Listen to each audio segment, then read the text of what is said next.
प्रिय मित्रों, नमस्कार। उत्थान ज्योतिष संस्थान में आप सभी का स्वागत है, अभिनंदन है। बात होगी राहु और केतु के राशि परिवर्तन के प्रभाव के संदर्भ में। राहु और केतु दोनों समान गति से वक्री गति से गोचरीय संचरण करते हुए अपना प्रभाव स्थापित करते हैं। दोनों छाया ग्रह हैं, दोनों प्रभावशाली ग्रह हैं। शनि के बाद सर्वाधिक काल तक एक राशि में गोचर करने वाले ग्रह भी हैं। 30 अक्टूबर 2023 दिन सोमवार कार्तिक कृष्ण पक्ष द्वितीया तिथि को दोपहर में 4:30 के लगभग ये दोनों एक साथ गोचरीय परिवर्तन करेंगे। जहां राहु मंगल की राशि मेष को छोड़ करके देवगुरु बृहस्पति की राशि मीन में प्रवेश करेगा, वहीं पर केतु शुक्र की राशि तुला को छोड़ करके बुध की राशि कन्या में प्रवेश करेगा। इस दौरान अर्थात 18 मई 2025 तक विभिन्न नक्षत्रों पर भी गोचर करेगा और इसके प्रभाव में परिवर्तन देखने को मिलेगा। रेवती नक्षत्र के सभी चरणों में गोचर करेगा। उत्तरा भाद्रपद के सभी चरणों पर गोचर करेगा राहु और पूर्वा भाद्रपद के चतुर्थ चरण में भी गोचर करेगा। उस दौरान हम समझेंगे कि क्या परिवर्तन होगा। फिलहाल राशि पर क्या प्रभाव पड़ेगा, पूरे संपूर्ण जानकारी एकत्र किया जाना जाए। राहु जिसकी भी जन्म कुंडली में मजबूत हुआ उसको राजा बनाता है और जिसके लिए खराब हुआ उसको रंक न कहिए भंगी बना देता है। राहु की दिशा नैऋत्य दिशा है, दक्षिण और पश्चिम का कोना। राहु के अधिष्ठाता ब्रह्मा जी हैं। राहु रंग बिरंगा का कारक है, चमकीला का कारक है। राहु का परिवर्तन इधर होगा मीन राशि में, तो केतु का परिवर्तन उधर कन्या राशि में। जहां पर राहु जल तत्व की राशि में प्रवेश करेगा, वहीं केतु पृथ्वी तत्व की राशि में प्रवेश करेगा, कन्या राशि में प्रवेश करेगा। इस दौरान चित्रा नक्षत्र के 2 चरण, हस्त नक्षत्र के 4 चरण, उत्तरा फाल्गुनी नक्षत्र के 3 चरण, द्वितीय तृतीय और चतुर्थ चरण में केतु गोचर करेगा और अपना प्रभाव स्थापित करेगा।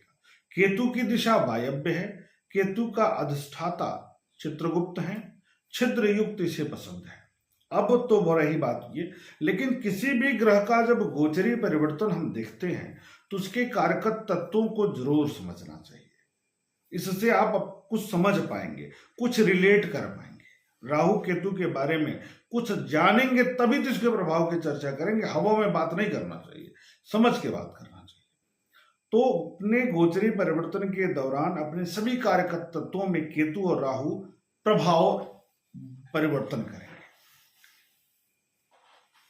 जैसे छत्र के कारक हैं राहु केतु, दोनों के संयुक्त कारकत्व की बात मैं करूंगा। यहां राज्य चिन्ह के कारक ग्रह राहु केतु, देश की समृद्धि, युवा, देश के युवा का जो संबंध है वो राहु से है।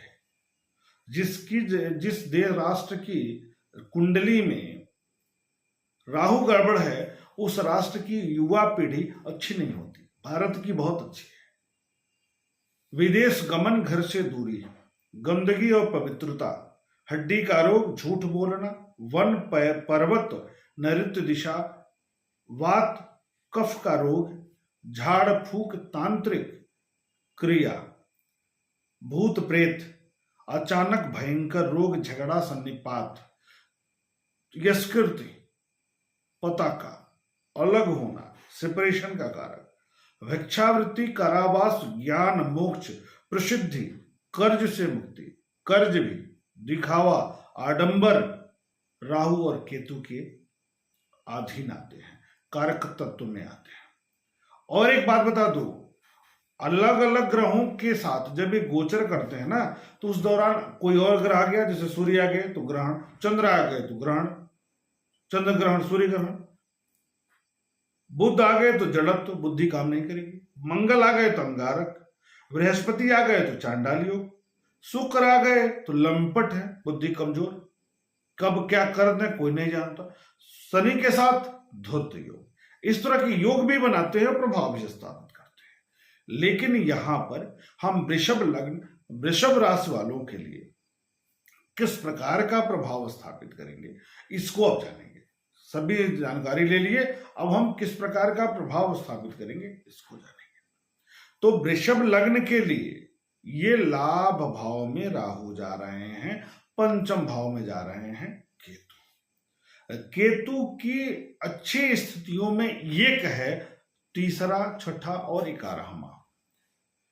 एकादश भाव में राहु बहुत सुंदर प्रभाव स्थापित करता है, धन बढ़ाता है, व्यापारिक गतिविधियों में बहुत सकारात्मक परिवर्तन करता है, व्यापारिक विस्तार, आर्थिक गतिविधियों में सुधार, अचानक धन लाभ की स्थिति, आय में वृद्धि, पैतृक संपत्ति का लाभ, चुनाव में विजय, सामाजिक पद प्रतिष्ठा सम्मान में वृद्धि, यानी हर तरीके से राहु यहां लाभ ही प्रदान करने वाला है, इसमें संदेह की बात नहीं है।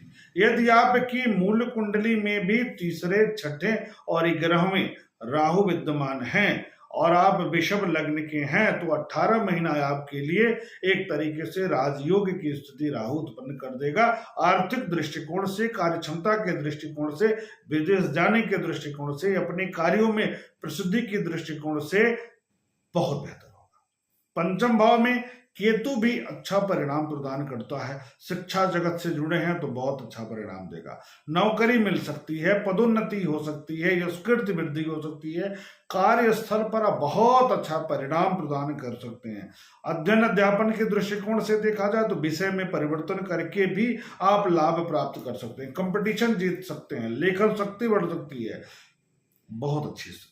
राहु की दृष्टि पंचम दृष्टि पड़ती है पराक्रम भाव पर, पराक्रम बढ़ा देंगे, सामाजिक दायरा बढ़ा देंगे, भाई बंधुओं को लेकर थोड़ा तनाव तो बढ़ेगा लेकिन भाई बंधुओं का भी प्रगति होगा, सकारात्मक प्रगति की स्थिति बनेगी, आपके सामाजिक दायरे में बड़ा परिवर्तन होगा। राहु की दृष्टि सप्तम भाव पर होगा, विवाह नहीं हो रहा है विवाह करा देगा, विवाह नहीं हो रहा है तो नए रिश्ते बनेंगे, परंतु राहु की दृष्टि पड़ेगी मंगल की राशि में तो तीव्रता आ जाएगी, उन क्षेत्रों में वैवाहिक कार्यक्रम में तीव्रता आ जाएगी। तो ध्यान रखना है, जिनका विवाह नहीं हुआ उनको अफेयर भी हो सकता है, अफेयर में भी, मित्रता में भी, अलग संबंधों में भी वृद्धि कर सकता है, ध्यान रखना है। साझेदारी के कार्यों को लेकर के परिवर्तन की स्थिति बन सकती है, दैनिक आय में परिवर्तन हो सकता है, दैनिक आय में वृद्धि भी हो सकती है, दैनिक आय जो पुराना पैटर्न का था उसमें नयापन आ सकता है, नया जोड़ सकते हैं, नए संबंध स्थापित होंगे, नए मित्र स्थापित होंगे, ये सब सकारात्मक प्रगति आपके लिए होने जा रही है राहु के इस परिवर्तन के साथ में। केतु की दृष्टि पड़ेगी, कहां पड़ेगा? भाग्य भाव में, कार्यों में भाग्य का साथ प्राप्त होगा। केतु की दृष्टि लग्न पर होगी तो आपका मन अस्थिर रहेगा, यानी चलता रहेगा, कुछ ना कुछ क्रिएशन आप बनाए रखेंगे, कुछ ना कुछ नयापन आपके साथ होता रहेगा, कुछ अच्छा करने का प्रयास आप करते रहेंगे और आपका दिमाग अस्थिरता की स्थिति में भी कुछ नया ढूंढ लेगा, कुछ नया कर लेगा। क्रिएशन के दृष्टिकोण से यह परिवर्तन बहुत सकारात्मक है। धार्मिक कार्यों पर खर्च होगा,